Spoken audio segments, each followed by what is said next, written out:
Hi, Lynn from Lynn's Garden in Port Orchard, Washington, and we are inundated with the California smoke. Um, I pray for the people that are down in California because, we get the residual stuff and it's still unhealthy air quality of 111. Um, but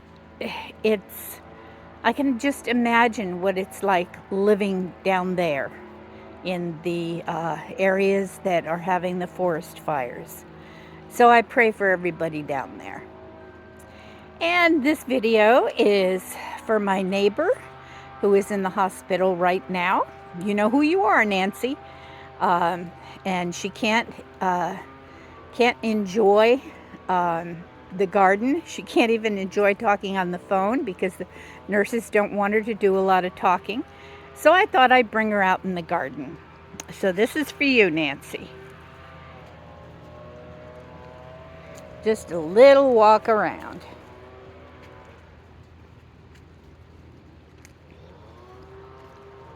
I still have lots of things blooming. My phlox is still going crazy. I should deadhead it some more, but not until this air improves. Snapdragons are going bananas. Look at the different colors in those snapdragons. They are luscious. And they don't like growing in the garden. They much prefer growing between the bricks. So that's where I leave them.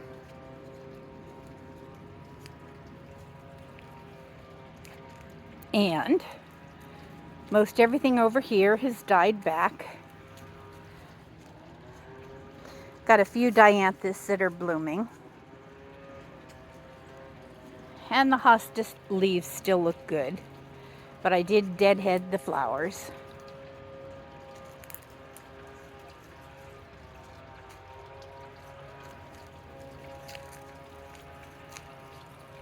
And the pond is just quietly going.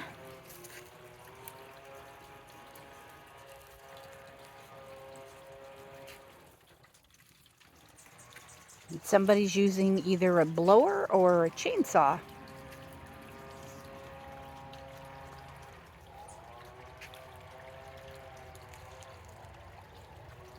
My yellow rose is still putting out blossoms. So is my pink one back there. And for the pop of fall color, we have the black-eyed Susans. And there's an everbloom rose behind them.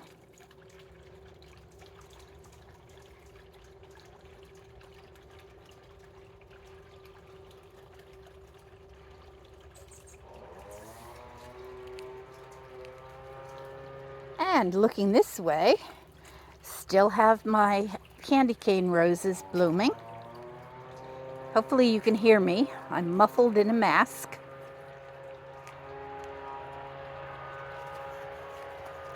And my brand new plant this year is this hibiscus. It's a Midnight Marvel hibiscus. And it's finally putting out a few more blooms. But it's getting large.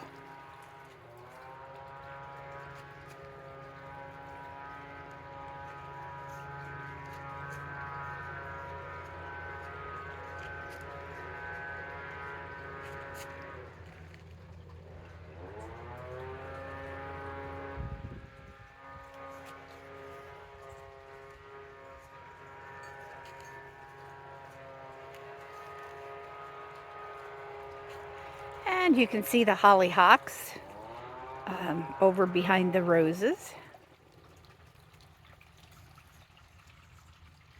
And we are at September 10th.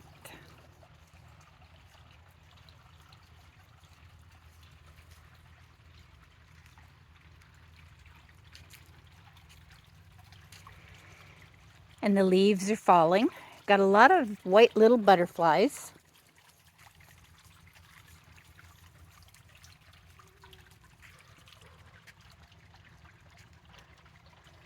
And this is one particular red snapdragon that apparently likes growing in the garden. It's about the only one.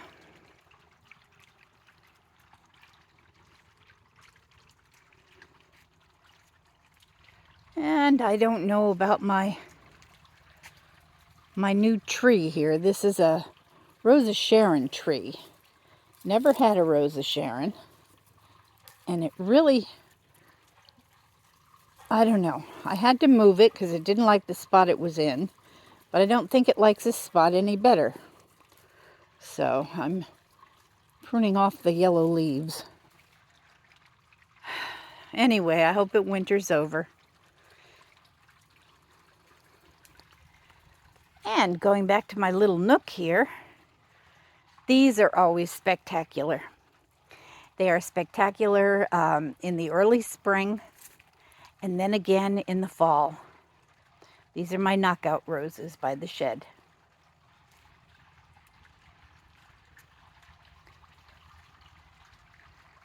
And I've also cut my hostas way back. And as soon as the leaves die down, either in the late fall or early spring, I'll be dividing those again.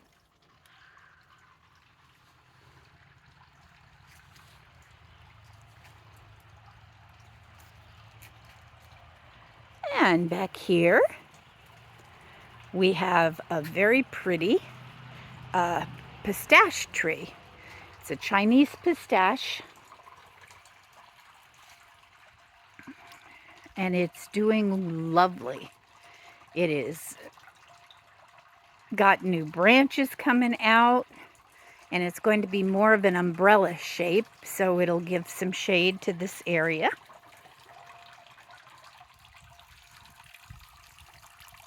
And banana trees. I hope I can winter these over so that they form kind of a banana grove back here. Uh-oh, I see a blackberry coming across the fence there from Chris's yard over there. Have to get after that. And there's another one in the back there coming from my other neighbor's yard. And unless you dig those crowns up, you're going to constantly have the blackberries coming over. And there's no way I can get to them unless I invade my neighbor's yards. Uh-oh. And it looks like either Dipper or the kids. This is probably kids, though, and not Dipper. I have a really, really yucky looking ball. Over it goes. Back to the kids' yard. And this little guy down here, oh, let's see if I can get him in the picture. There we go. That little guy right there is a fig branch that broke off when we got our fig tree. And I rooted it, and now we will have 2 fig trees.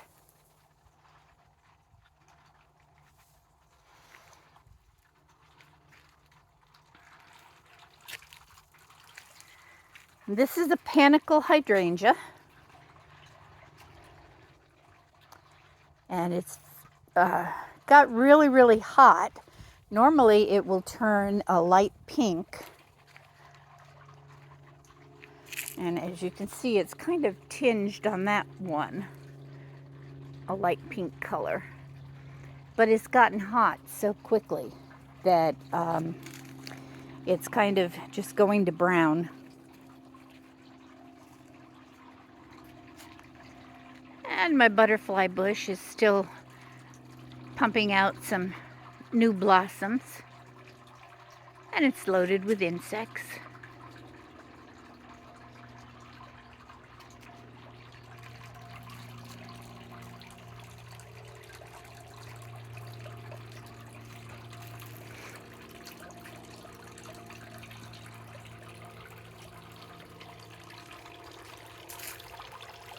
And going behind my shed, I have planted hostas, and I've got some primroses, and I haven't deadheaded these hostas. Dog's toys that are orphaned.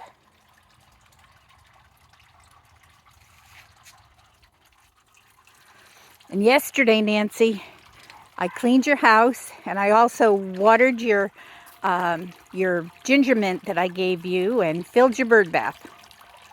Got to fill mine, but I filled yours. So Dipper has a place to go. Although I really haven't seen him very much lately. I think he misses the scraps of meat that you give him. So hurry up and get better.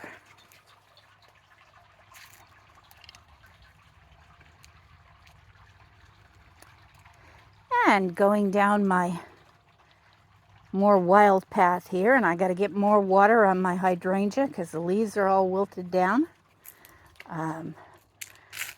My Everbloom roses are doing well. But it is warm out. Out to about 90-something degrees today. And smoky. And there's a foxglove that I planted late in the year that is starting to, or is blooming. There we go.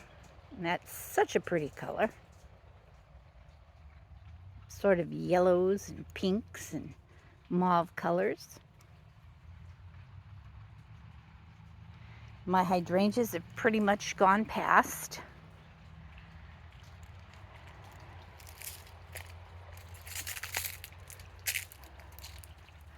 But yes, I think I'm going to have to get out here and get some water on things. And I did it just the other day. Last night I did the front, and day before I did the back area. But it is super, super dry and crunchy. Still have my dinner plate rose, only it's not the size of a dinner plate. But I do have more buds coming.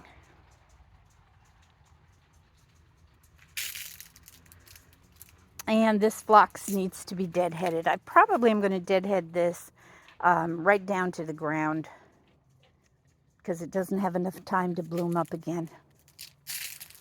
Or at least I suspect it doesn't. And I've got some fuchsia.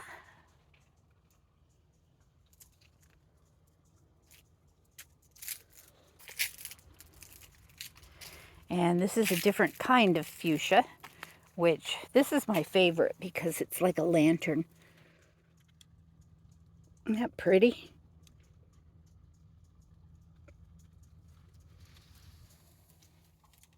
And that particular one has been in the ground for 3 years. And coming up here, we have all of the Japanese anemones. And they're wilting down really bad too.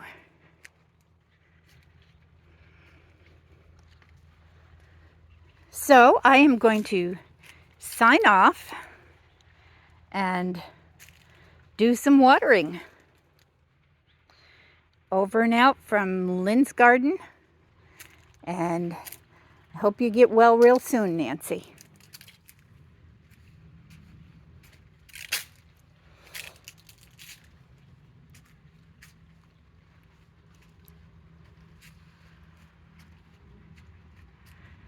Bye for now.